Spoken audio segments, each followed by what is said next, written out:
Huer le convoi de Margaret Thatcher en lui tournant le dos.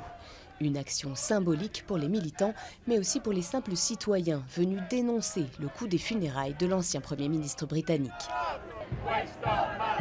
La note de ces obsèques cérémonielles, les plus imposantes depuis celle de la reine-mère il y a 11 ans, est estimée à 10 millions de livres. Et personne ici n'est prêt à donner un penny pour la Dame de Fer. C'est vraiment un scandale et on ne devrait pas payer pour ça.